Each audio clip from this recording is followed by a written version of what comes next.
shall we just stay right here and talk from here, or do we want to go up there? Morning, everybody. My name is Kathy Frankovic, and I'm glad to welcome you and to our panel this morning, which is in honor of the scholarship of Gerald Pomper.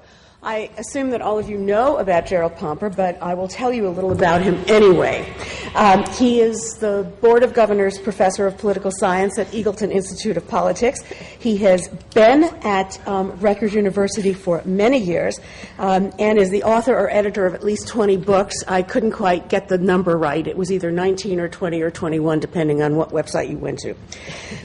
We know him best as a scholar for his work on parties and elections, with books like American Party Politics, Passions and Interests, Political Party Concepts of American Democracy, Party Renewal in America. He's especially known for his work on responsible political parties and has been awarded the Career Achievement Award of the American Political Science Association section on political parties.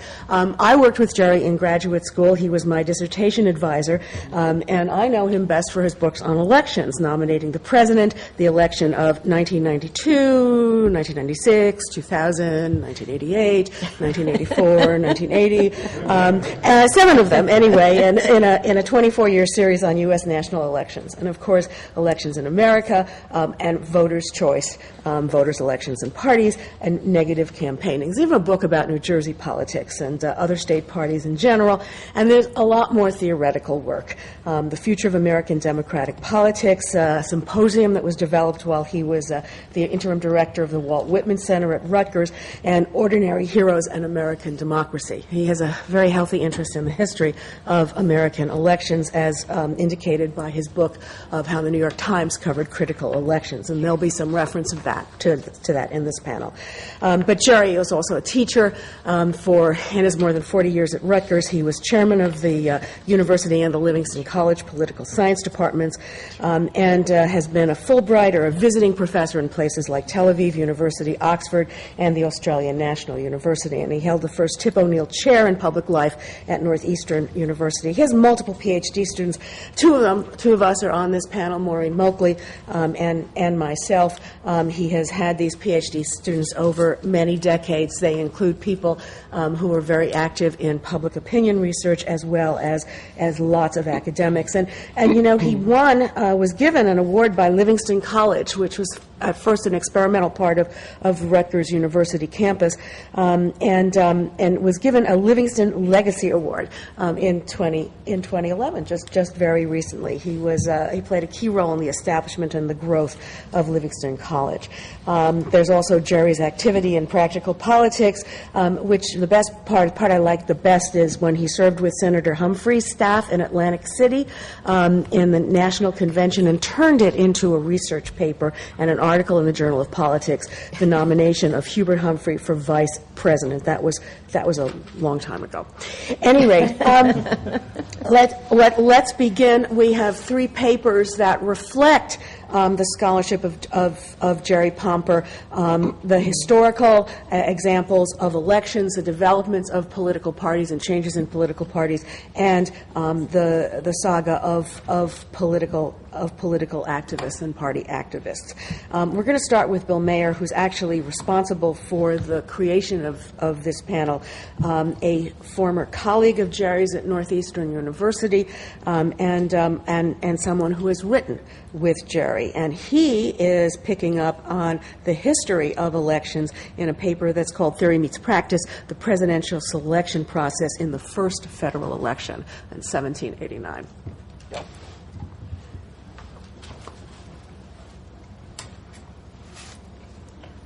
Well, thank you very much. I should warn in advance, I'm going to actually use a couple of transparencies with the overhead projector there in a few minutes. If we do another one of these to celebrate Jerry's 100th anniversary, I will have learned how to use PowerPoint by then. But I first met Jerry Pomper in the spring of 1992, but by then I felt I already knew him because whatever research I did, it seemed that I always bumped into Jerry's work. This is not merely to say that Jerry has written a lot of stuff, though he has, The real point is that he has written a lot of very, very good stuff. Seminal books and articles that I found I had to read if I wanted to understand the way some topic was analyzed and debated. So, for example, when I first started doing work on party realignments, I found that I had to read his article on the classification of presidential elections.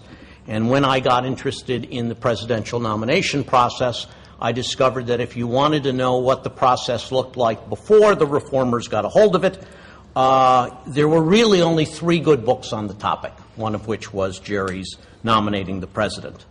And when I was studying for my general examinations in political behavior, one of my examiners insisted that I know what he at least felt were the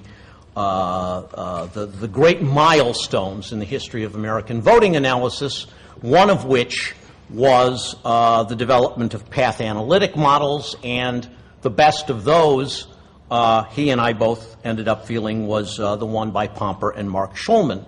So when I called Jerry to, I had the honor of calling him to tell him about this panel, I thought, well, he'll either be flattered or he'll have me arrested for stalking him. Once I did get to know Jerry, I should add, I discovered that in addition to being a superb scholar, he was a remarkably generous and considerate man, a great mentor to young political scientists, a label that no longer applies terribly well to me, but trust me, it did at the time.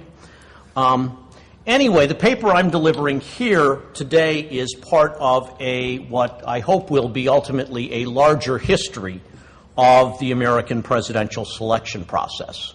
In the first installment of that history, which was published in a book in 2008, I tried to explain why the framers chose that remarkably complicated, one can say convoluted, system that is set forth in Article 2 for electing the President of the United States.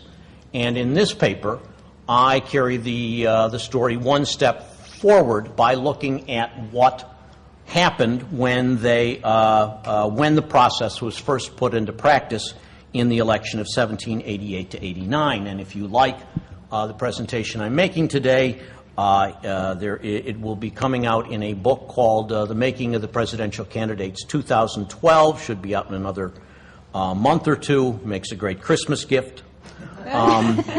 Anyway, let me start with a brief review of the constitutional provisions. As you probably know, the election of the president was entrusted, at least initially, to a group of presidential electors, the group we know today as the Electoral College, though that phrase is never actually used in the Constitution itself.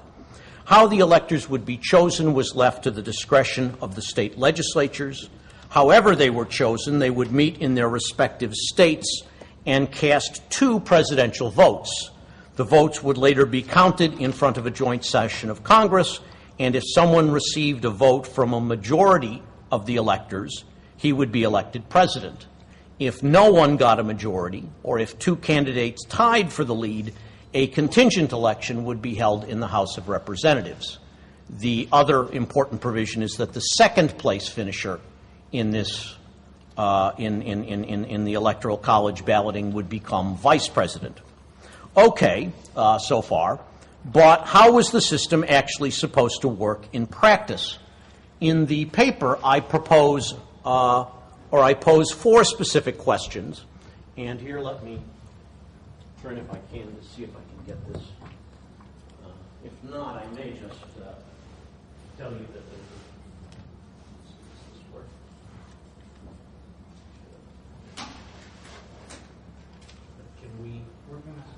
Oh. Nice. I like it. I like where you're going. Oh, good. All right. It's an elegant I always like high-tech solutions.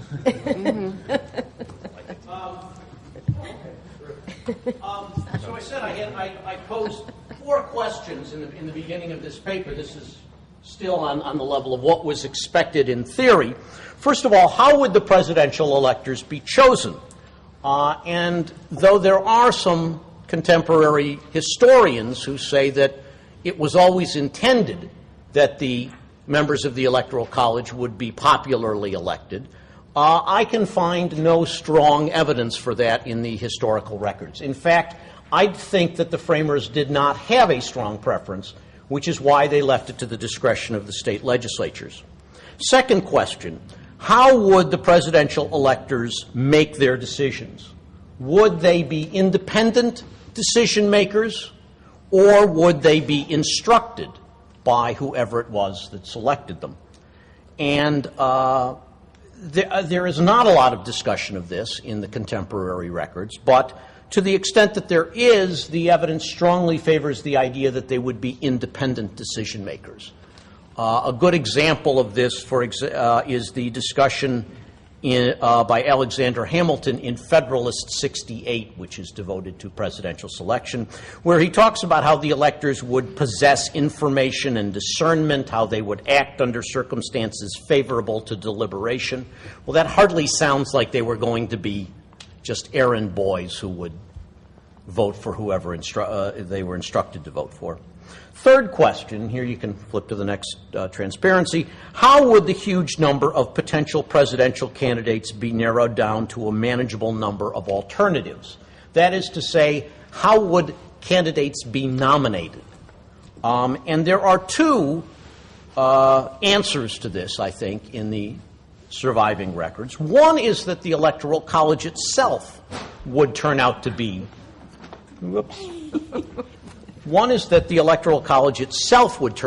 a nominating mechanism, because people would,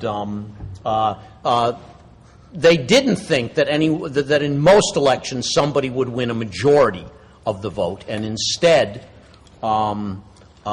it would narrow it down to 5 candidates, and then the contingent election would occur, and it was that would actually choose it. The other alternative that I discuss in the paper is what I call nomination by natural consensus. And it was simply the idea that as the country became better known, ultimately a few major presidential contenders would emerge as the obvious choices for president. The classic example of this, of course, is George Washington. As I'll show in a moment, everybody who thought about the presidency in 1788 to 89 really thought that Washington ought to be president. One thing, just as one other note on this point, one thing they clearly wanted to avoid was political parties. There is nary a good word for political parties anywhere uttered at the time. Final question: how was this dual vote system supposed to work? And as I say in the on the slide there, they were both supposed to be cast for presidential candidates. They didn't anticipate a lot of the problems that might arise. Well, with that in mind, let me talk a little bit about the election itself. It was held under a highly compressed calendar, in part because the Confederation Congress, which was responsible for passing an election ordinance, threw a month and a half away debating the question, where should we hold the first, where should the first Congress meet? It's interesting, if you think that only contemporary Congresses throw away their time, you should read the records of the Confederation Congress debating whether we should hold the first Congress in New York or Philadelphia or Lancaster, Pennsylvania. They finally choose to keep it in New York. When the states adopt their laws regarding presidential electors, they used a variety of methods, and these are summarized in the next table there. If you can flip down to the bottom there, Jerry, or just Jerry? If you can just zip it up. Yeah. You'll note the summary. No. Keep it there. If you can, but make the bottom part of it visible. There we go. You can see the summary there, and you can see that in, some of the states, the electors were selected by the state legislature. They were popularly elected in some states. 2 states used a mixed method, and 1 state, even it was New Jersey, had them selected by the governor and his privy council. So there was no uniform method of selecting presidential electors at that point. Who were the presidential candidates? Well, there were no official announcements or campaign organizations during this time. Nevertheless, there was a very rich dialogue carried on in contemporary newspapers, pamphlets, and private letters about the presidency and vice presidency. And fortunately for my purposes, something called the First Federal Elections Project, which was conducted at the University of Wisconsin, spent 20 years collecting all the extant documents about the first elections and then published them in 4 nice volumes. And for this paper, I conducted a content analysis of all of the documents relating to the presidential elections. And specifically, what I did was counted up every individual mention of any specific presidential candidate. The mentions could be positive, negative, or neutral. Didn't have to say that the person deserved to be president, but this person is being thought of as a presidential candidate in some way or another. And as you can see from this slide, which summarizes my content analysis, the first, any discussion of the presidential election that year was dominated by the commanding figure of George Washington. Not only was Washington mentioned, 89%? 88%, and any time somebody was mentioned as a presidential candidate, 88% of the time it was Washington. Not only was he mentioned, but he was mentioned in absolutely glowing terms. In fact, in all of the surviving literature from the first election, I have been able to find exactly one document that speaks negatively of Washington. Talk about positive press coverage. There were a number of documents that are neutral that simply say everybody here talks about Washington as president. But whenever somebody expressed a judgment on it, it was almost invariably positive. Now, what are the exceptions there? Well, there was some talk about the possibility that John Hancock might run for president. It was very difficult to figure out what Hancock was doing. He was the only one of these candidates who actually seemed to have conducted something of a campaign. He did kind of a speaking tour of New England to make himself a little more visible. He sent the political lieutenant down south to try and round up some electoral votes down there. But it was never clear whether he was running for president or vice president. Maybe he was running for both at the same time. But he was certainly talked about as a presidential candidate a bit. The other candidate, who's even more difficult to pin down, is Patrick Henry. He was talked about overwhelmingly by the Federalists. During the battle over the Constitution, Patrick Henry was a leading anti-Federalist. And the Federalists talked a lot about Henry as the anti-Federalist candidate for president. Whether he actually was or not is an interesting question. There's not a lot of evidence that he actually did anything about it, but anyway, they were talked a little bit about. But as you can see, the discussion is overwhelmingly about Washington. What about the vice presidential candidacy? Well, if you can put up the next transparency there, there wasn't. First point is that there wasn't a consensus about who to select as vice president. There were lots of people mentioned. Actually, the point I should make before I get to that is to say that it is important to note that these were people mentioned for the vice presidency. Now, specifically, if you read the Constitution, you couldn't vote for vice president. You cast 2 votes for president, and the second place finisher was supposed to be vice president. Nevertheless, there's no evidence in the contemporary historical documents that anybody thought of it that way. In fact, what they thought of was Washington for president and everybody else for vice president. Well, who did they think about? Well, the leading candidate, as you can see there, particularly if you look at the totals at the bottom, was John Adams. But at various points, he had to share the spotlight with 2 other people, John Hancock and George Clinton. What this table doesn't indicate, but a detailed reading of the document shows, is that the choice between Adams and Hamilton took on, in many respects, the character of a partisan cleavage or a partisan competition.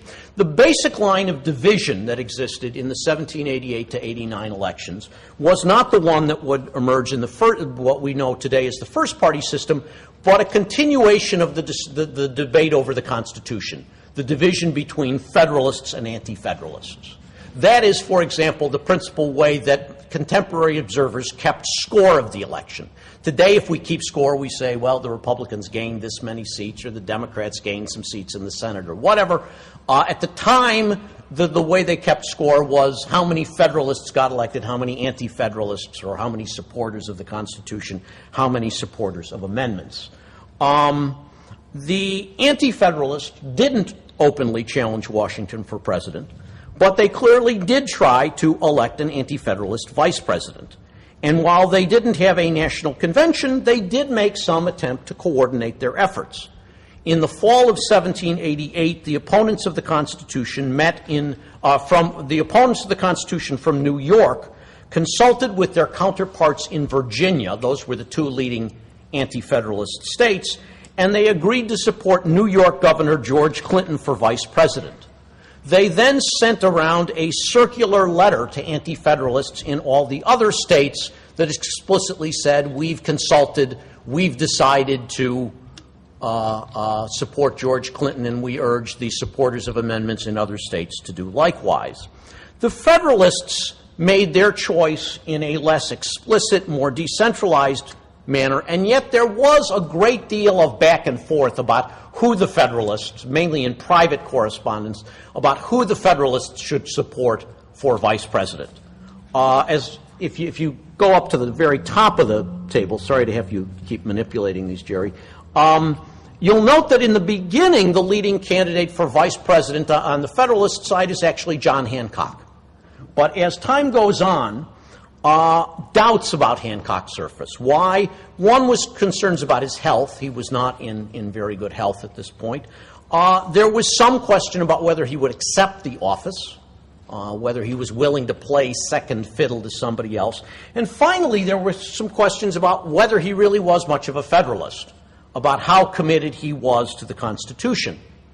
As doubts surfaced about Hancock, there was an increasing a kind of rallying around John Adams, who let it be known that he would postpone amendments to the Constitution until it should be understood from experience, as he put it. So ultimately, the Federalists converged around Adams.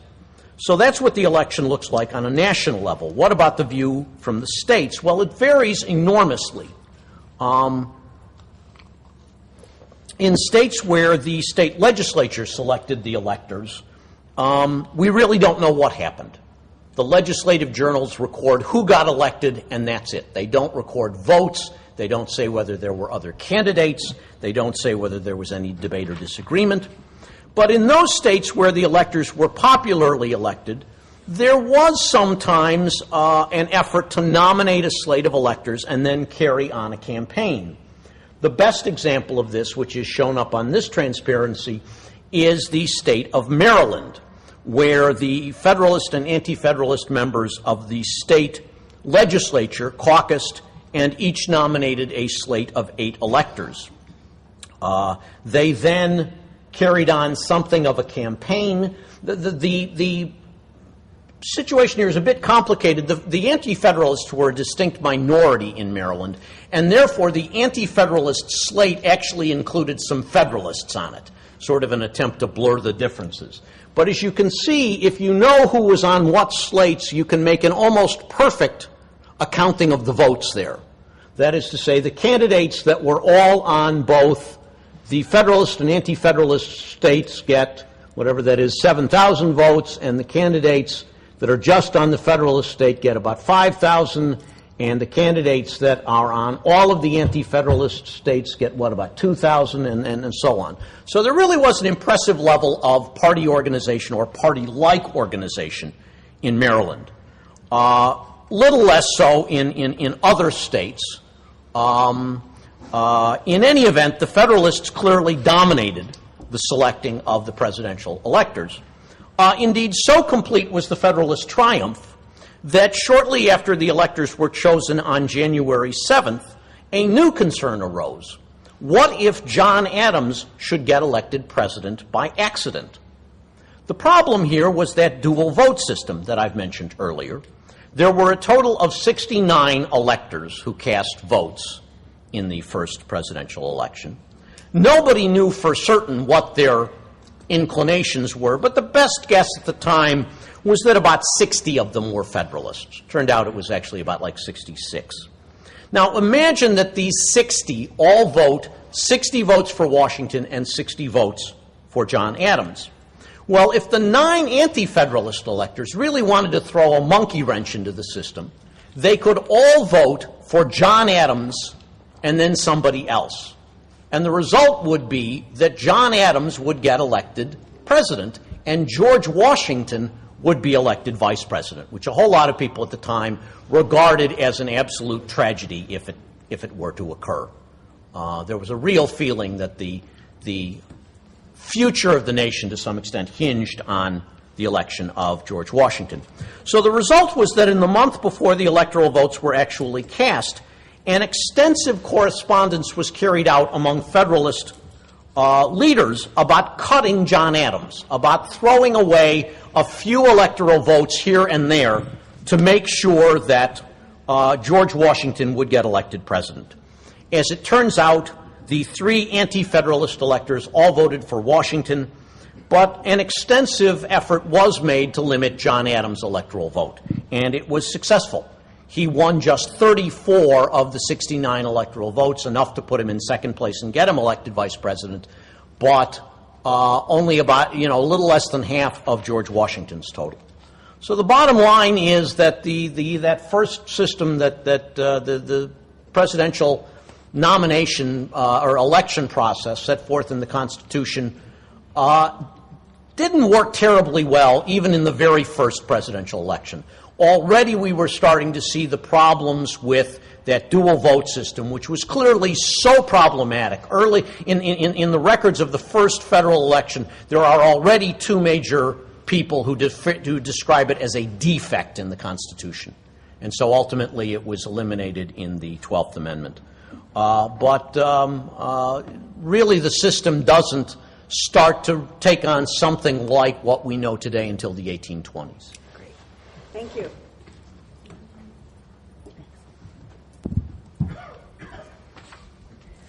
The second panelist is Maureen Moakley at the University of Rhode Island, a former graduate student of Jerry Pomper's, and she is sort of bringing us to the present day and sort of bringing us local, as on her paper, which is co-written with Bill Meyer, Party Realignment in New England. I'll get this up for you. Thank you.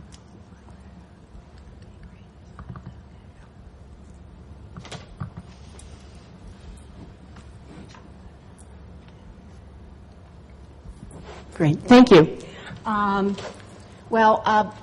This is a beginning of a study. By the way, I have to compliment my colleague, Bill Meyer. If you haven't read the piece, his piece that he just talked about, it's really wonderful, and it's an exquisite piece of research, and I recommend it to you. I am going to assign it to my students. It really does, it's a very, very impressive piece of work. On the other hand, we're talking now about realignment in New England, and it seems appropriate that we begin talking about political parties, and that takes us to the honoree here at this panel, which is Jerry Pomper. His work on political parties is, as everyone has mentioned, extensive and renowned. His work on realignment informs a lot of the studies, but most importantly, his work as a scholar and a mentor to an extensive generation of students is so impressive. I was one of them. However, I was never a young scholar. I came back later on, and his direction, his attention, and his support, I will always appreciate. And there were many students like me where he really encouraged them to go on, and they have become productive members of the profession. And a lot of it is due to his encouragement and his intellectual and emotional support. So I thank him for that. What I'd like to talk about and begin to talk about is realignment in New England. The way this project started was that now that we're up in New England, most of us hang around at the New England Political Science Association, which is a much more low-tech kind of operation. And each year we all say, all right, this is the time. Somebody has to redo Dwayne Lockhart. We have to redo politics in New England. And every year nothing gets done about it. Well, this year there was a change in a couple of events that kind of turned my head and caught my attention and suggested to me that I should begin to look for people to help me with and consider taking seriously rewriting Dwayne Lockhart's book on New England politics. So I have just a couple of charts to show you and to sort of tell you a story around it. If I could just figure out how to get this in my notes. Okay. Oh, you put it there if that's helpful. Oh, okay, great. Yeah, okay. So,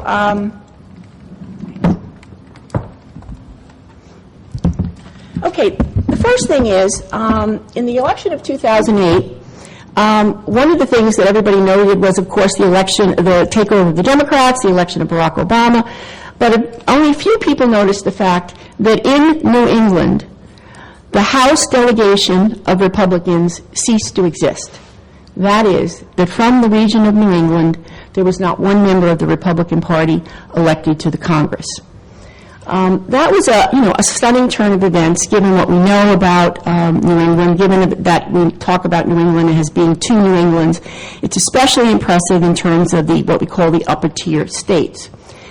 In tangent with that, there was also the event of certain policy issues that were prominent. And the one that came to mind for me was the gay marriage debate. When the gay marriage debate heated up, as we all know, 26 states passed constitutional prohibitions about same-sex marriage. And what went on in New England was a very distinct and very different dynamic. That is that one by one, the New England states, either prompted by court decisions or by legislative action, went ahead and passed regulations or statutes that allowed for gay marriage or civil unions. All states in New England now, with the exception of Maine, who had passed a provision for gay marriage, and it was narrowly defeated in 2009 in a referendum, but nonetheless, all the states in New England promoted gay marriage, and it was a very, very different kind of thing. Also, I've done some looking back at various policies, and while they're consistent with many of the policies in the Northeast, New England does stand out in terms of social welfare policies, education, provisions for children, and those kinds of things, very different provisions in terms of their criminal codes. So there is this kind of coherent entity that we call New England that has changed dramatically and has retained certain values, but has changed dramatically when it comes to partisan identification. And if you look at Table 1, you can see that story. And the other thing you might notice is also, we should mention, it isn't, of course, the region that it used to be, because when you see the total number of states, what you see is this dramatic decline in terms of the number of representatives. And you also see, and this speaks to a point that I think Bill's going to talk about, you also see the Republicans hanging on for quite a while, and then you see the complete elimination of Republicans in the House. I should mention that in 2010, the Republicans won back 2 states in New Hampshire, and we'll just have to see how that goes. But in any case, it presents a different picture about what's going on in Rhode Island. The next table I'd like to show you, if I can do this, okay. Just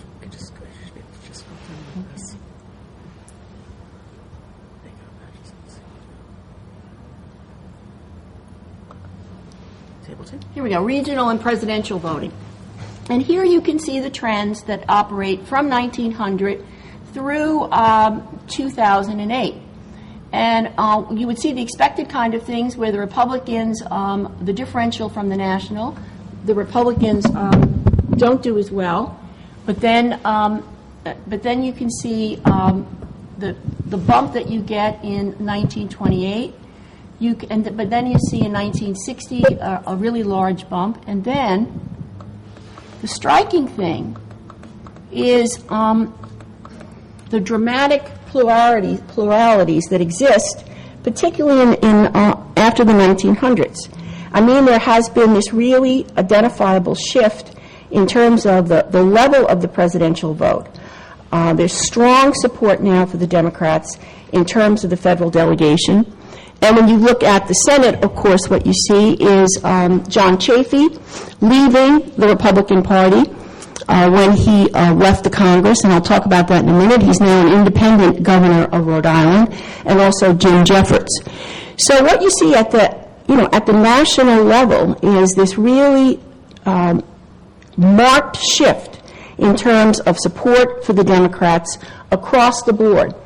And if you look at other states, I'm not going to go through I'll go through all the some raw data that we have. You see that even in all the other New England states, when you get down to the 80s and the 90s, you see these kinds of pluralities in terms of Democratic politics, for presidential candidates, and this shift at the federal level. The question is, and we can take that up, I'd like to talk to you about it, is what does this say to the whole idea of secular realignment? What's going on when you look at what's happening in the states, and how this fits into, a model that we might talk about in terms of the work that's been done before. Looking at individual states, let me just give you here.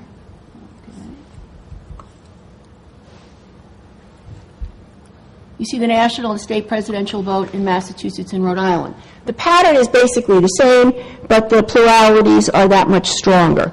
So, what we're seeing in those two states, because we're going to talk about them in a little more detail, and the idea is to have 6 individual portraits that deal with not only electoral results, notions of realignment, but policy and preferences as they have to do with values in terms of looking at how these states line up on certain policy values and how they are consistent or otherwise.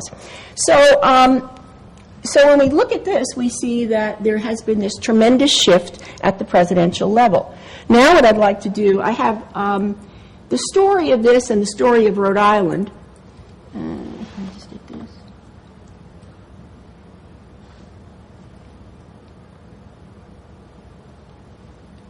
Really, I'm just going to pass through some of these, okay. Really is a story in a lot of ways of a lot of mobilization. And when you see the mobilization that you get these extensive bumps, particularly around 1920, 1928, and then you get increased, tremendous mobilization there, and the story in Rhode Island is particularly interesting. Okay, now I'm going to switch and talk a little bit about Rhode Island. What you see here in Rhode Island in 2008 is a very different picture. The title of this piece of our notes in Rhode Island is Partisan Disarray, insofar as while we know that there's a strong majority in Rhode Island that existed from the time of 1935 on, what we see is here a real decline in terms of the fortunes of the party. While it's strong at the presidential level, there's real disarray at the state level. And what you notice here is that Lincoln Chafee, who left the Republican Party and ran as an independent, won the race with 36% of the vote. The Republican came in second with 34%.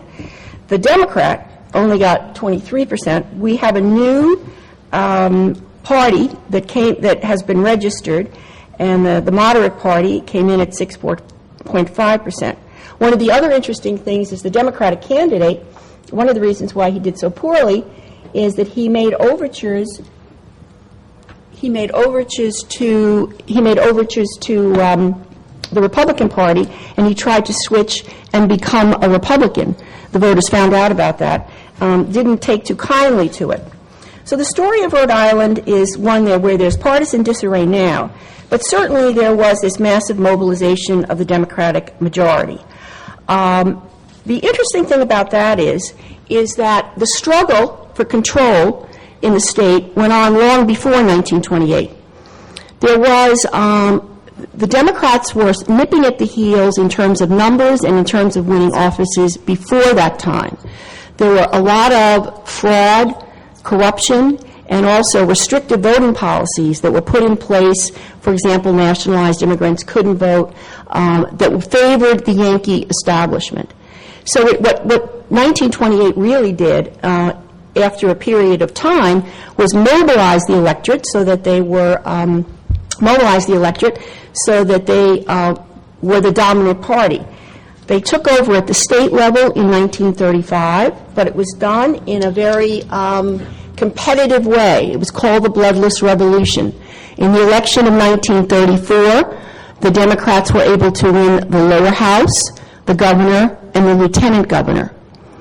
The lieutenant governor presided over the Senate on their organization meeting in January.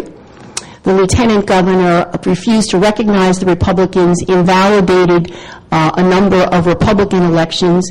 They put the Democrats in place, and on the same day, they dismissed the entire Supreme Court. So it wasn't like, it's called the Bloodless Revolution. It wasn't like this was, an easy ride. I mean, it was a lot of manipulation. They fell back. The Republicans came into power again. But really, by 1960, they had solidified their control.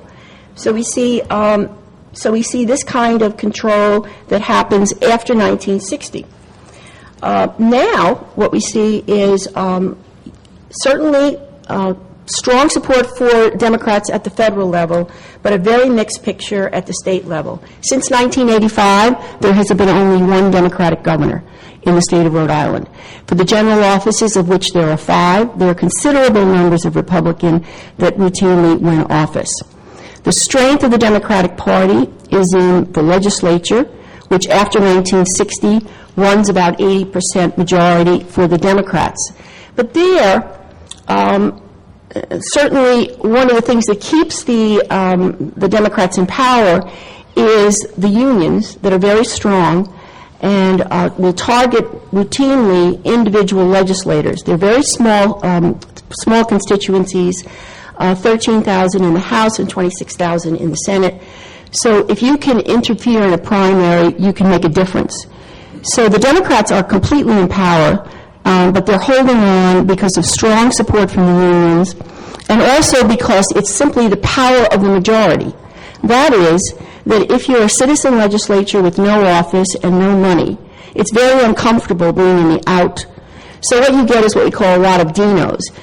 People that might sort themselves out differently on a partisan spectrum if there was any opportunity for the Republicans. And the question is, will that happen? The dissonance that goes on now is interesting because we have Rhode Island being in a recession, in addition to a lot of scandals and corruption, although I don't think corruption matters.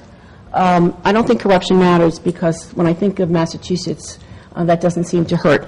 But in any case, what you have is what you have is scandal, corruption, a recession. New England did much better during this recession than the rest of the country. Rhode Island did worse. It had the 4th highest level of unemployment.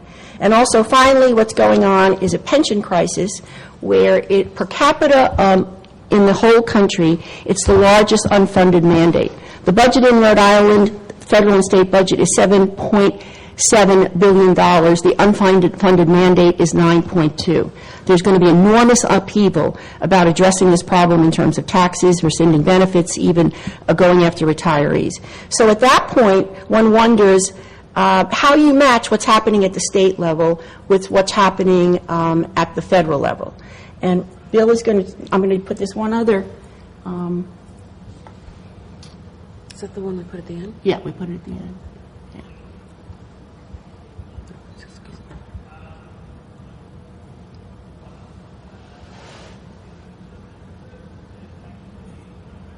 There it is.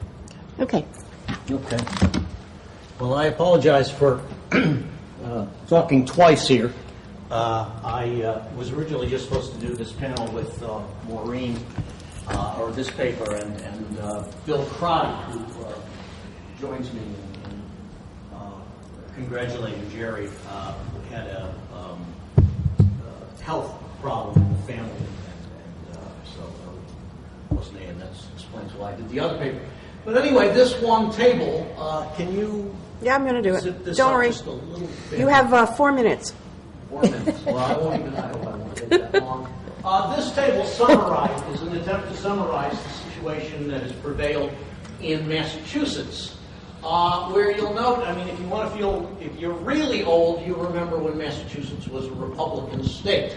Back when, for example, they won, in the period between 1900 and 1928, they won 173 House elections to the Democrats' 53. So they dominated House elections by what, a better than 3-to-1 margin.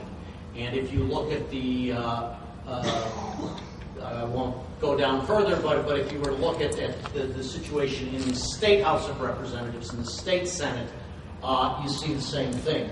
What happens when you get to the New Deal? That's actually about just perfect. What happens when you get to the New Deal? Well, a little bit changes, but not much, actually. During the New Deal, Massachusetts is still a predominantly Republican state. They still win most of the House elections. They still win most of the seats in the State House of Representatives. Roosevelt carries Massachusetts all 4 times, but he carries it very narrowly. He wins on average 52% of the vote. It is compared to Roosevelt's percentage in the rest of the country, Massachusetts is a Republican-leaning state, if you will. The critical period in Massachusetts' realignment is actually the period between 1946 and 1974. When, and the figures here are averages for the period, so it doesn't convey the fact that throughout this period, all of these indicators are just becoming progressively more democratic. They are winning, the fact that they win a majority of the seats here is not the telling indicator. The fact is, the more telling indicator is that, by the end of this period, they basically have almost all the seats. I think it goes like 12-2 or something like that, or 10-2. And then you get to the final period where you can just see how completely the Democrats dominate. They win 80% of the seats in both. On average, they win 80% of the seats in the State House and Senate. They win more than 90% of the House elections. The only thing that they never quite dominate is gubernatorial elections. And so what I mean, at least one point I argue for in the text in the paper that Maureen and I did is that this is a case that seems much more like secular realignment than critical realignment. It is a slow and very gradual transition. If you want to date the point at which Massachusetts becomes a predominantly Democratic state, it's actually, I would argue, the late 50s.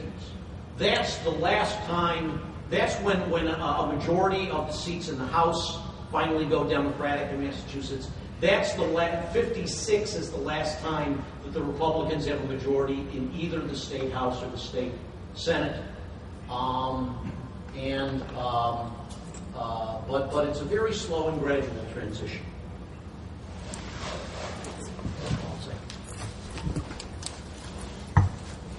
Thank you. And the last paper presenter, is Marjorie Randon Hershey, whom I set up for her, hopefully. I don't know where she is. If you just, there's the PowerPoint button right down there. That's us, right? That right there to the right. Down here. Okay. Yeah. There you go. Thanks. And F5, right. And Marjorie Hershey actually tells me that she's never been a student of Jerry's and not actually a colleague. Says she thinks that she got to know him when he asked her to write a chapter for the election of 1988. one of the 7 volumes on presidential elections. She is a professor of political science and philanthropic studies at Indiana University, and of course a very prominent writer and author of books and articles on party politics in the United States. This paper is co-authored with Nathaniel Birkhead and Beth Easter, and it is another take on Jerry's productivity. This is about party activists. Party activists, ideological extremism, and party polarization. Should we be generalizing about party activists? Marjorie? Thank you. Thank you.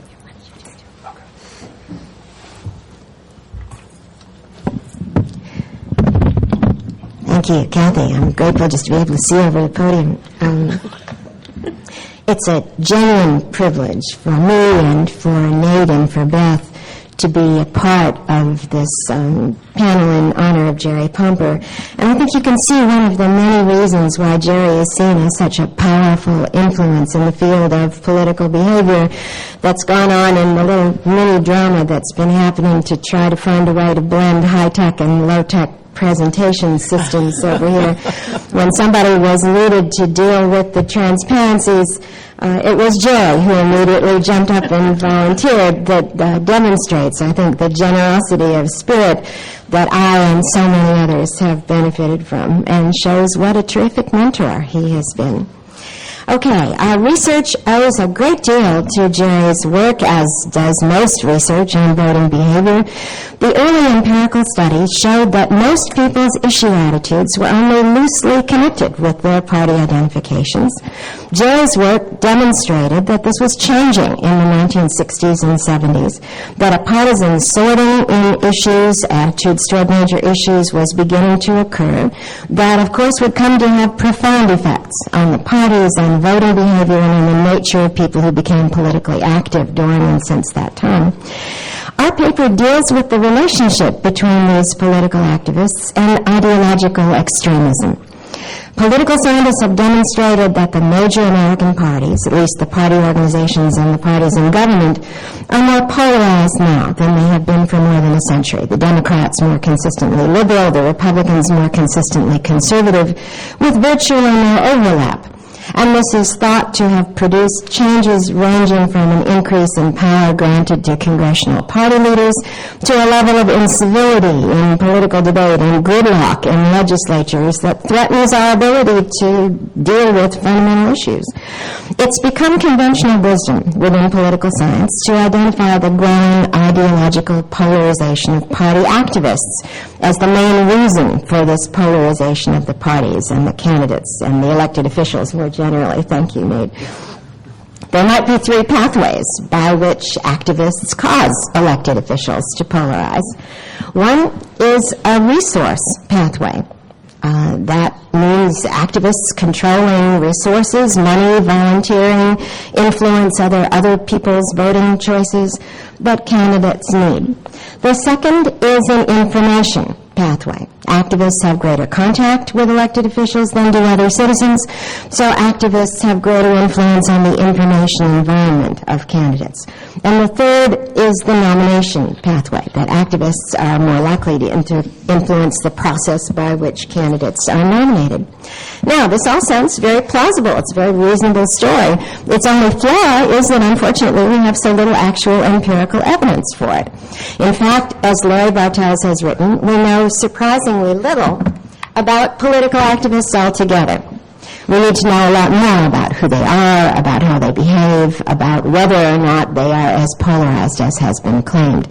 Most of what we know about political activists comes from 2 sources. One is studies of delegates to national conventions, but convention delegates are quite a mix of people, many types, including elected officials, people who give money to campaigns, state and local party leaders, and others. And it's never been clear with how much confidence we can generalize from them to the larger population of millions of political activists in the nation. The other main source of information comes from surveys of the public more generally, in which people are asked what kinds of political activities they've participated in. And most of these studies simply add up the number of acts an individual reports participating in and treats different types of activism as interchangeable.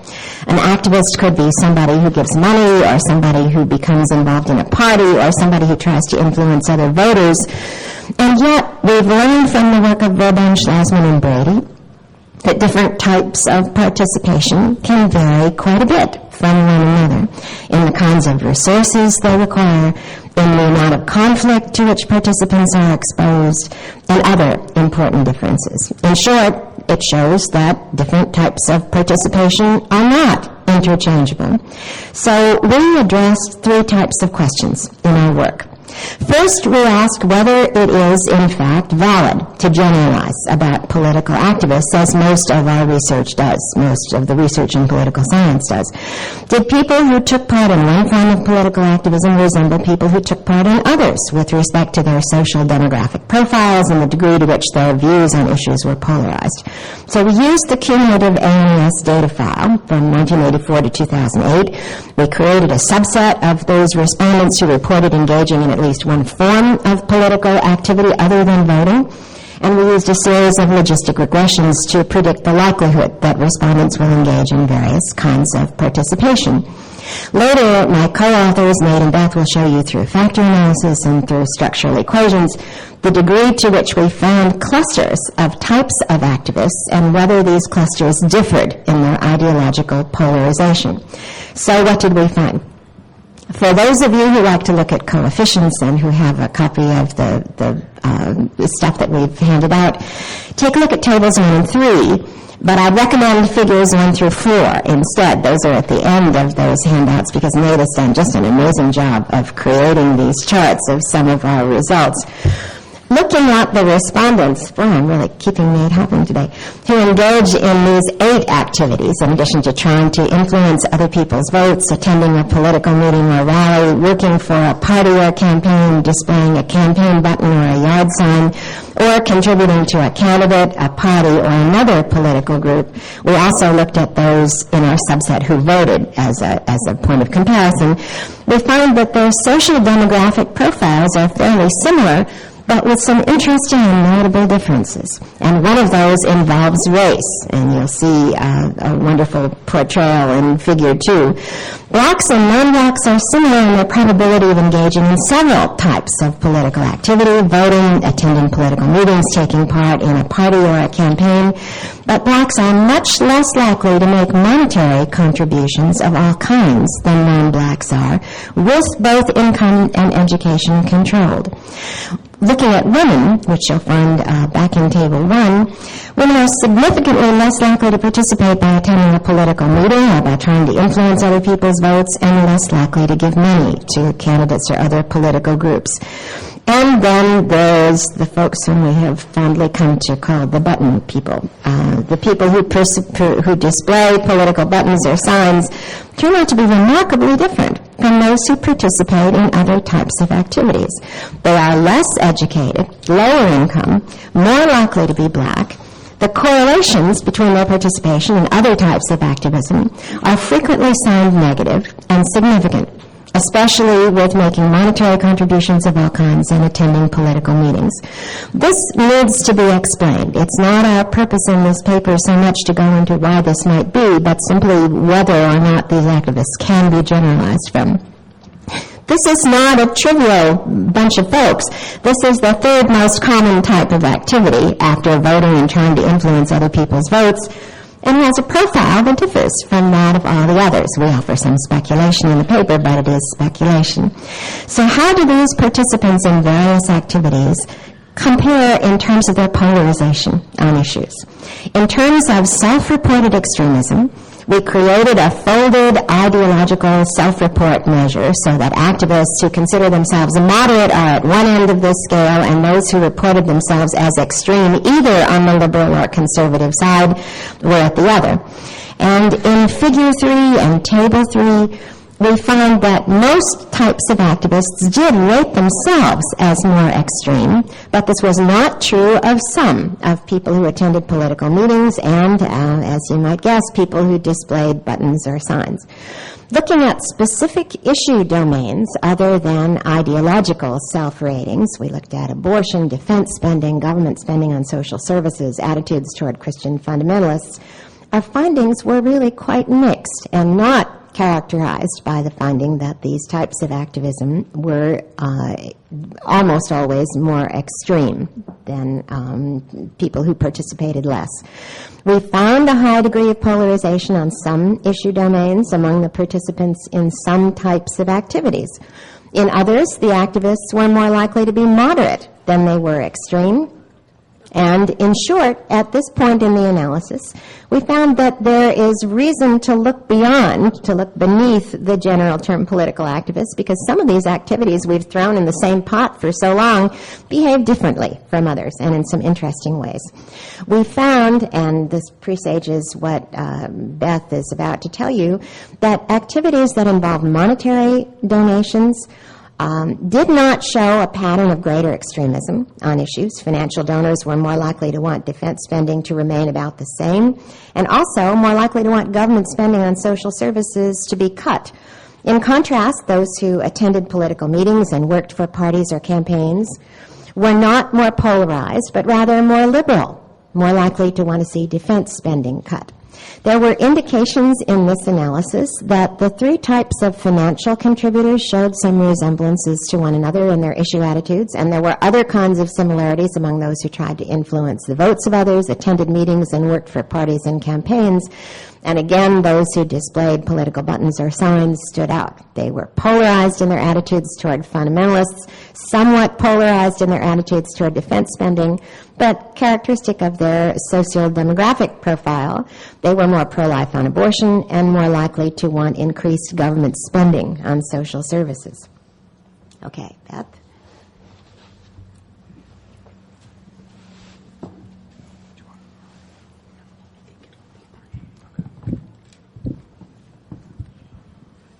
Good morning. How are you? I'm going to take this.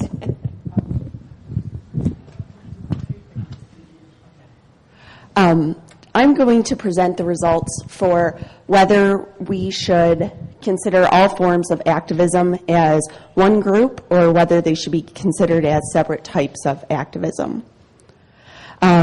So in order to look at this question, we ran two different types of methods.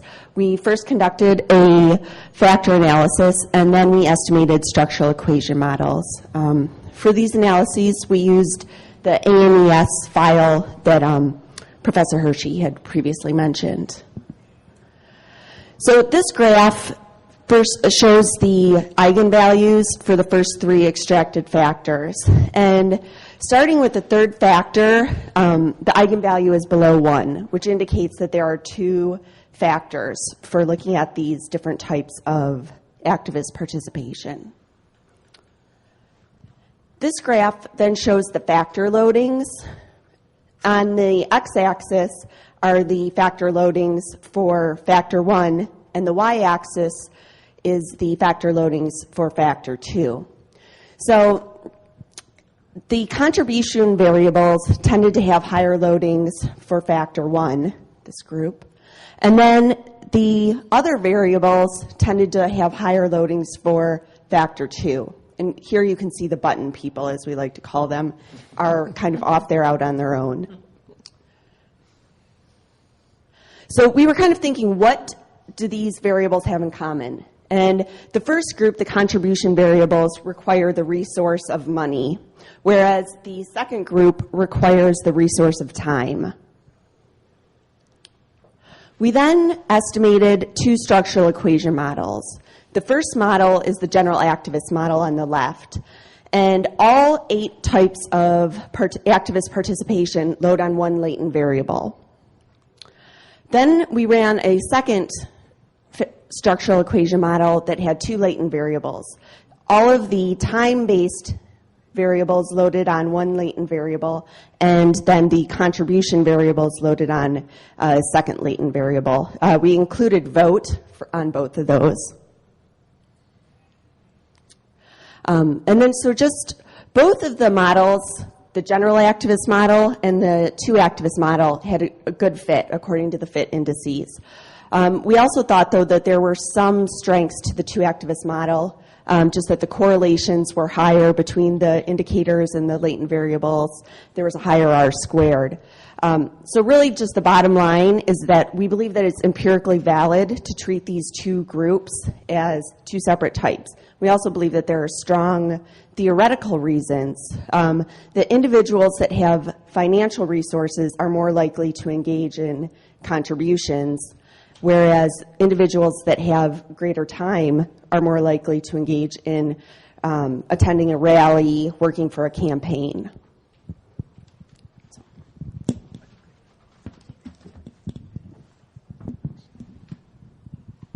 Okay, so given the clusters that Beth just described, the question for us is to sort of return to the analysis that Margie started off with, is looking at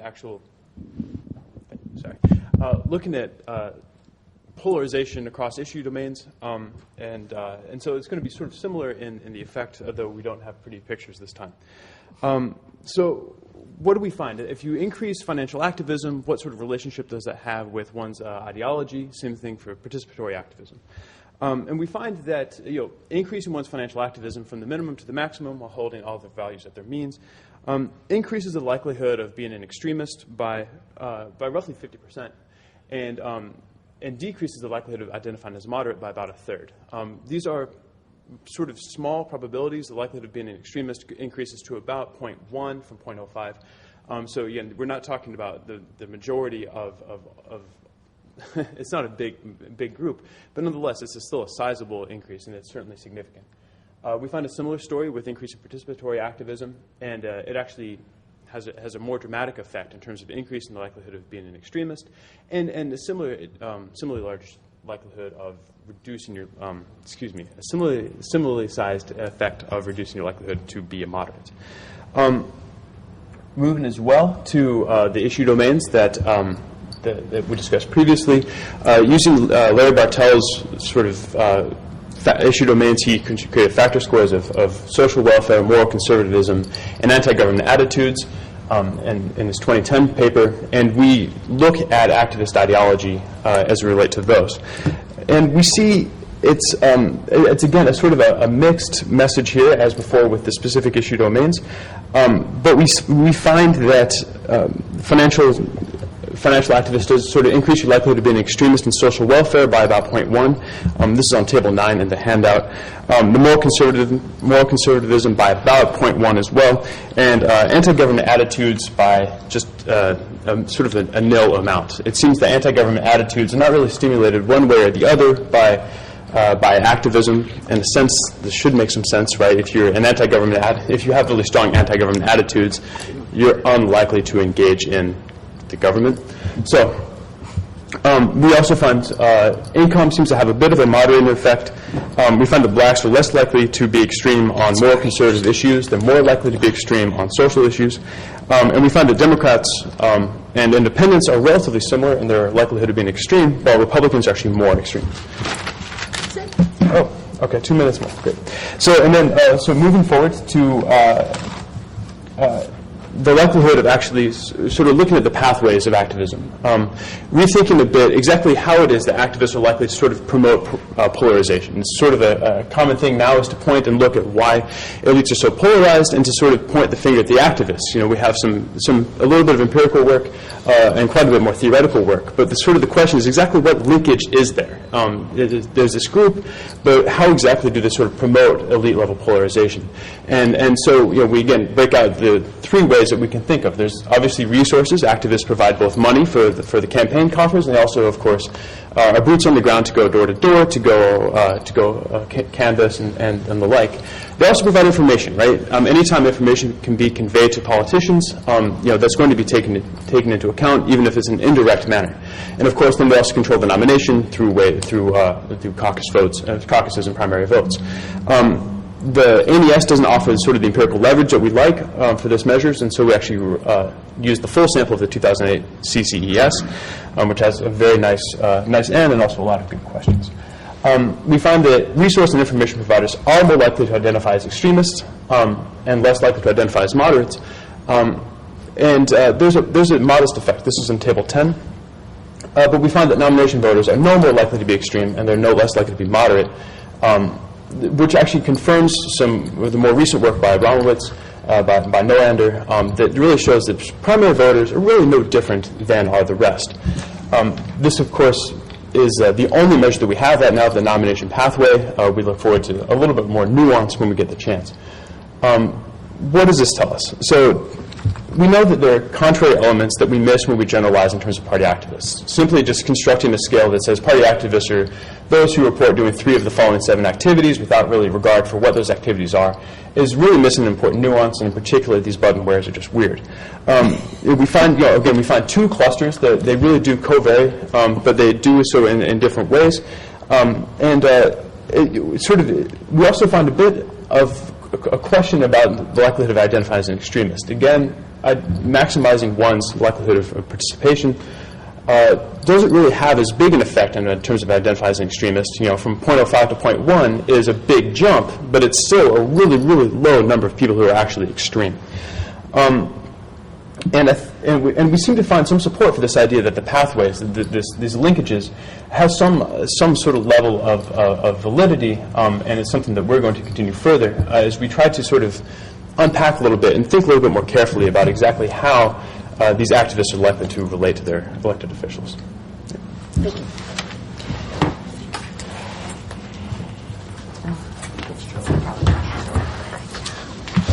John Hart is our discussant. He is at the Australian National University and tells me that he was instrumental in bringing Jerry to the Australian National University, where they became friends and colleagues.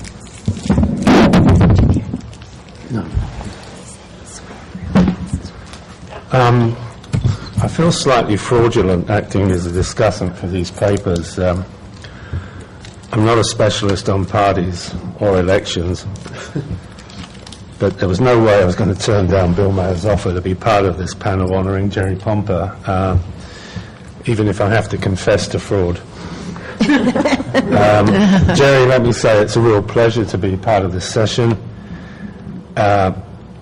and it gives me an opportunity to say thank you for all that you've done for me over the years.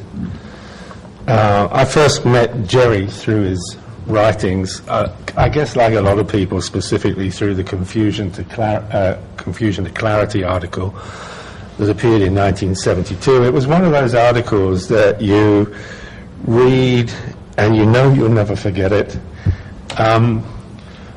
My first personal meeting with Jerry was initially less positive. He was introduced to me by a colleague I didn't like very much. And he was introduced as a friend of that colleague. Well, any friend of this colleague was decidedly suspect. But as things turned out, this was about the only act of that colleague that I'm grateful for. My friendship and my professional relationship with Jerry Pomper has been one of the most fruitful and valuable parts of my academic life. And for that, I thank you. And that's why I also thank Bill Meyer for giving me an opportunity to say that. Jerry is also responsible for my greatest single-handed achievement in my academic life. I think it was in 1994 he invited me to participate in a conference he'd organized with Michael Dukakis at Northeastern University on electoral reform in the United States, and he put me on a panel on voting turnout. Now, I guess he did that because coming from Australia I could be relied on to put the case for compulsory voting as a solution to low voter turnout in the US. There's something mischievous about Jerry Pomper, I can assure you. I did it with all the skill I could, but I must confess it didn't go down very well. After the first 2 responses, which were pretty hostile from, I seem to recall, Austin Ranney and Ray Wolfinger, it was clear that I was preaching heresy. And by the end of the discussion, I think I managed to get every single member of the audience, and there must have been about 200 of them, dead set against me. And that's a unique achievement. So thank you for that as well, Joe. Well, now for the papers. Even a fraud can see that the paper by Birkhead, Easter, and Hershey is a highly polished and sophisticated piece of work that examines the relationship between party activists and polarization and makes, I think, a major advance in how we think about party activists. The paper demonstrates considerable methodological skill. It shows that party activists are not a homogeneous set of political actors and that we should not view them as such. And it does matter which form of activism activists practice. No one reading this paper, and I urge you to read it, will ever again make the simplistic and inaccurate point that activists are more extreme on issues and ideology without qualifying it. And that is one of the many important findings revealed in this paper. It's also a very honest paper about the questions that can't be answered by the research that's been done, and there is actually, I think, a useful agenda for further research in this field towards the end of the paper. I've not been critical of this paper because it seems to me there's nothing to be critical about. The methodology is a little beyond my comfort level, but unless there are any technical problems in the methodology, the findings are clear, they're precise, they're unarguable, and I commend this paper to you. Just one small point. I think there's enough evidence in this paper to really make one think about whether wearing a campaign button should be counted as activism. Good. I know it's measured in the National Election Survey, but I think it clutters things, and the debate about activism will be a lot clearer without it. Bill Meyer's paper, which chronicles the very first presidential election, is a fitting tribute to one of the best chroniclers of presidential elections, Gerald Pomper. It's a very thorough and impressive insight into the election of Washington in 1789, and it dispels a number of myths about Washington's candidacy, or at least it corrects my own personal ignorance about the election of 1789.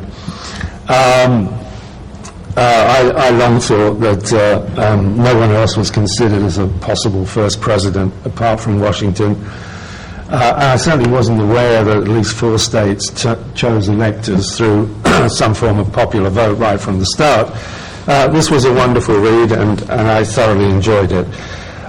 Some thoughts occurred to me about specific parts of the paper. Bill, you say that we should take the framers at their word, that their decision to leave the selection of electors to state legislators was because they really didn't have a strong preference on the issue. But one other thing they also left to the states was the question of the franchise in Article 1, Section 2.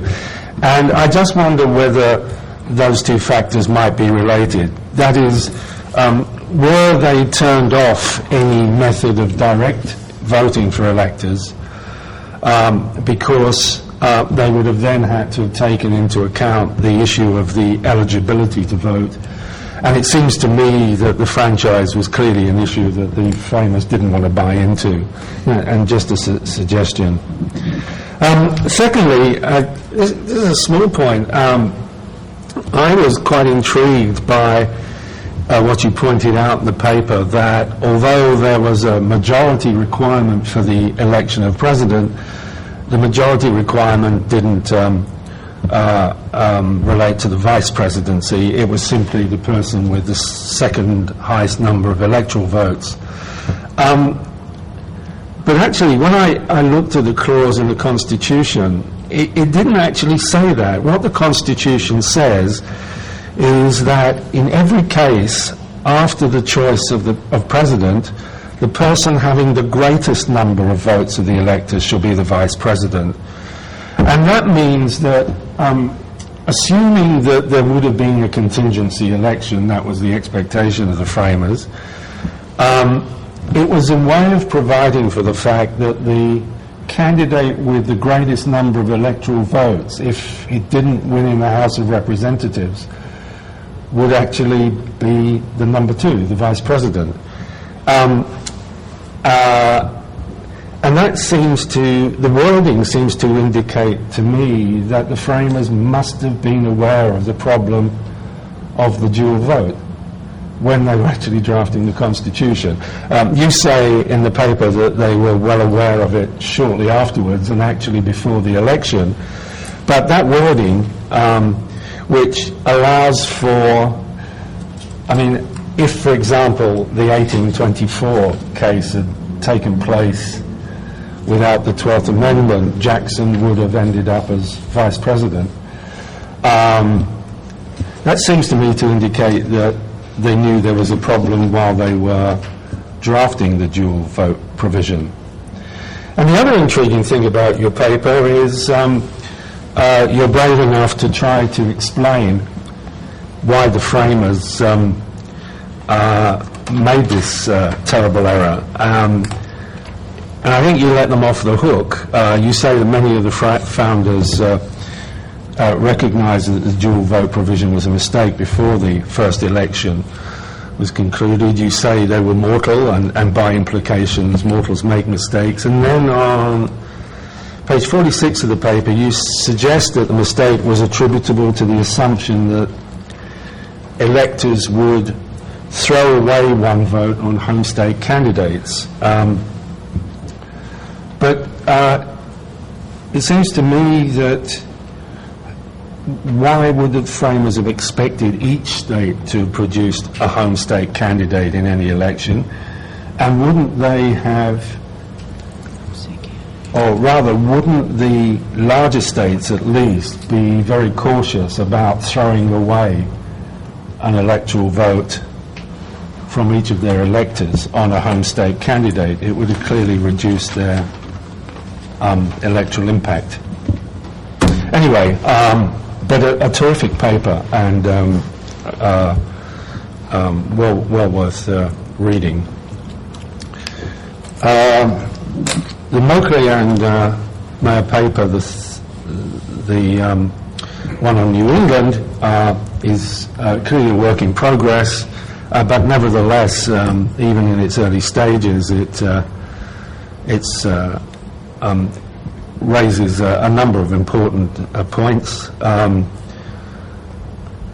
It's quite clear now that New England is distinguished as a region for its support of gay marriage. I always thought it was distinguished by clam chowder, but I'm a foreigner. It seems to me that the paper is really going to be important in terms of, I think, resurrecting part of the realignment debate in the 1970s. You might remember one of the responses to Kevin Phillips's emerging Republican majority was a book by Scammon and Wattenberg called The Real Majority, and their argument was that there wouldn't be a realignment towards the Republican Party if the Democrats could maintain their strength in the Northeast and California.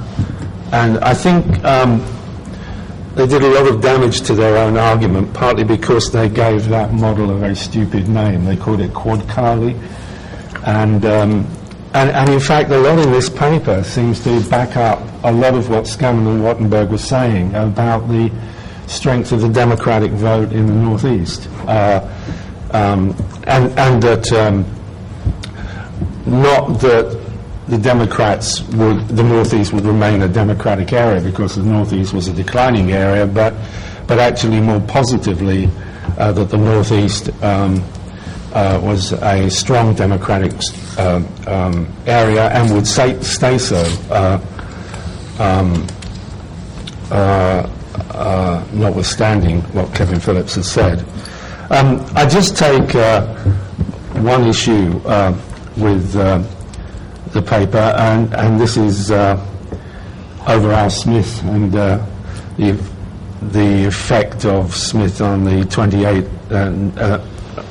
the effect of Al Smith's 1928 candidacy on the 1932 election, and the challenge to V.O. Key's view that the realignment in 1932 really started in 1928.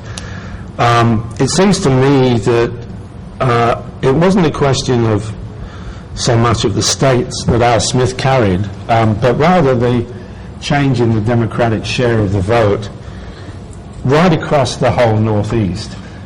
I seem to recall, I looked at it some years ago for some other reason. It's very much an urban phenomenon, and it extends far beyond New England and in areas of the Northeast where the Catholic vote wasn't as strong.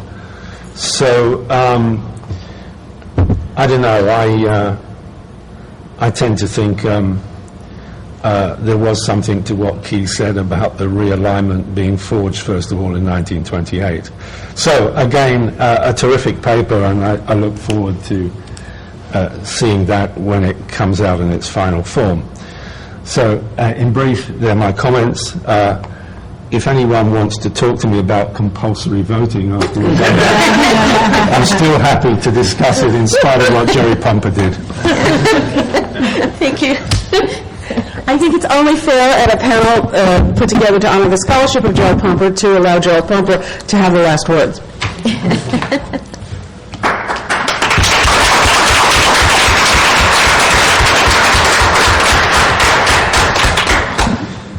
I have to tell you, this is the greatest academic experience I think I've ever had, and certainly the highest honor that I could ever expect for my scholarship. I feel a little bit like Sally Field at the Oscars, that I am immeasurably gratified by the respect and indeed I think the love that you've shown in this panel. I'm not going to comment much on the papers, and probably be ungracious if I did.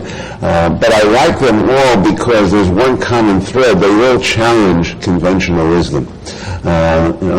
One challenges the conventionalism, which I have repeated many times, that the election of 1789 was a unanimous, obvious, and uncontested election. Well, obviously it wasn't. And Maureen and again in the paper have the audacity to challenge VOK, who found critical elections exemplified by the New England vote, and particularly the Massachusetts vote in 1928. And maybe John's right that they shouldn't do that, but I love the audacity. Marjorie and Matt and Beth are undermining a whole set of beliefs that party activists are party activists and they're all of a type, and they're wonderfully showing that that's not true. I'm also screwing up a paper that I'm going to give tomorrow. But that's what you should do. So I like the papers, but even more I like the people and what the nice things you have to say about me. This panel spurs nostalgia for the friendships and joys that I've had in the years of my own scholarship. And let me tell you a little bit about it and the people. I recall a new graduate student who came to Rutgers to study Southeast Asian politics, changed fields to write a smashing dissertation for me on religion and politics, became a world leader in public opinion research, and will today or tomorrow receive the Warren Matofsky Award for Public Opinion Research.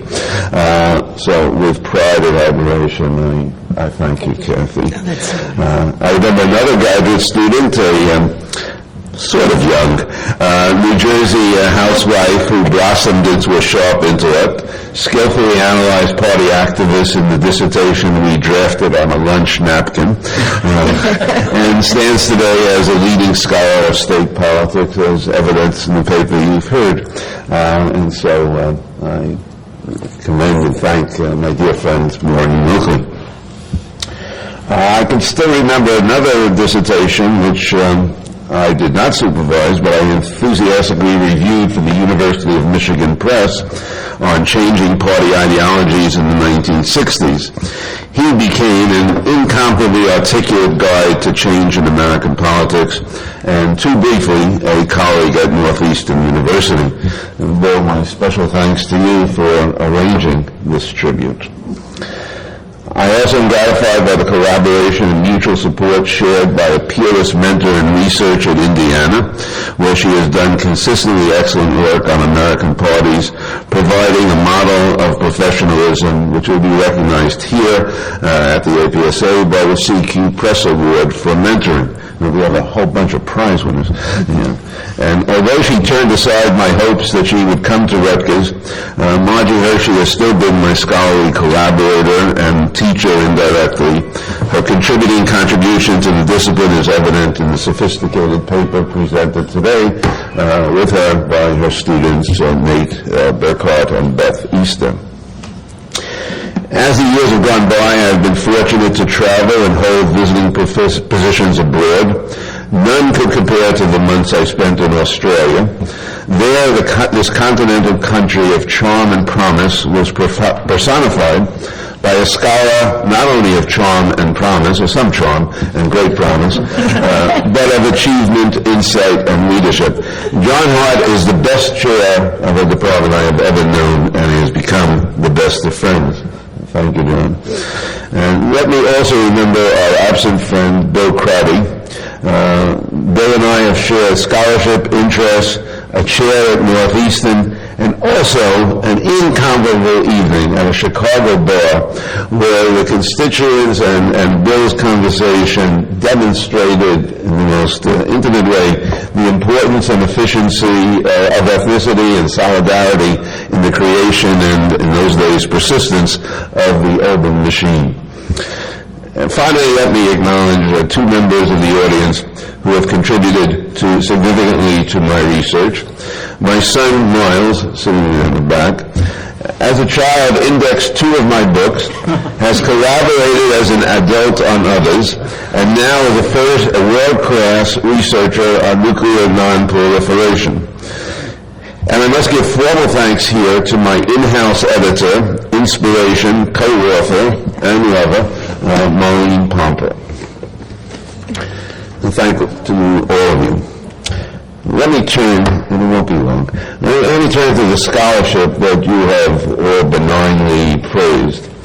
That too has provided joys, as well as the inevitable frustrations of failed hypotheses, the stubbornness of facts that don't fit preconceptions, computer failure, and sheer weariness.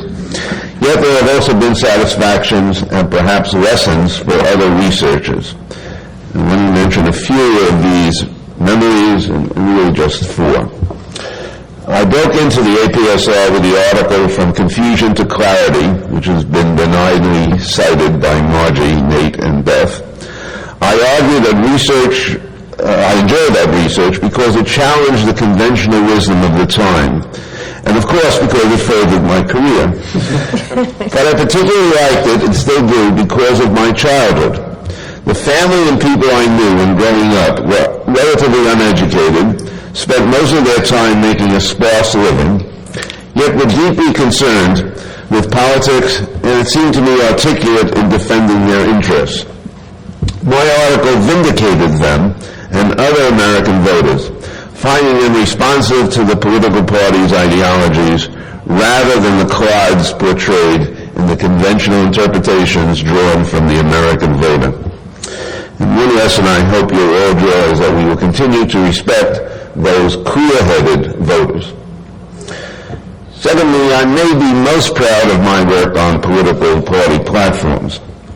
Until I published Elections in America and a couple of articles which later showed up in the book, platforms were universally denigrated as mindless, useless in explaining professional party politicians' behavior, and a pointless area for research. Without benefit of computers, simply by reading and counting dreadful prose, I tried to show that platforms were both meaningful in their content and predictive of policy decisions. I do think I won that argument. Unfortunately, perhaps too much, because parties will be making too much of their policy positions and trying too hard to get them enacted. Third, as you know, I've spent many years doing quadrennial books and articles on presidential elections, although I never got back to 1789 like Bill Meyer has done so skillfully. I never expected these works to be more than initial analyses, finished on early deadlines and certain to be replaced by the deeper studies of Michigan, ANES, and Pew Institute. Yet they also represent a core belief of my writing, that as a profession, we have an obligation to explain politics to a non-professional audience, and to do so in clear and non-technical language. I had once had an ambition to be a professional reporter, so I revel in work that some denigrate as journalistic, and find it no accident, as the Marxists would say, that this panel of distinguished political scientists includes people with journalistic experience and abilities. As a profession, we should always maintain our written ties to the larger community and avoid the academic sterility that now characterizes other disciplines like English and philosophy. Finally, in my work, I have frankly admired politicians and the critical work that they do to advance the public welfare. Every year in class, I praise the Constitutional Convention for its skillful compromising, deals, and acceptance of the ambiguities of political decision-making. In my book, Ordinary Heroes, I went outside of my past research and often conventional work to write of politicians who were not superhuman figures, but people, as they always asserted, who were, quote, just doing their job. As the discipline gets further into structural equations and linguistic analysis, I hope we will always base our work on the reality that politics is, in Weber's words, the strong and slow boring of hard boards, and that we will always acknowledge the artisans who build our political homes. And leaving all that aside, let me thank you again for this tribute.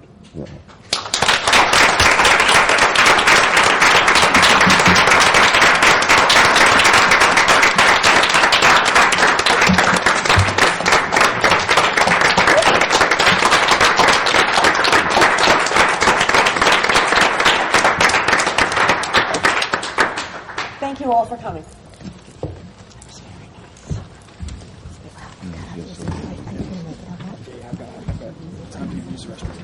Wow.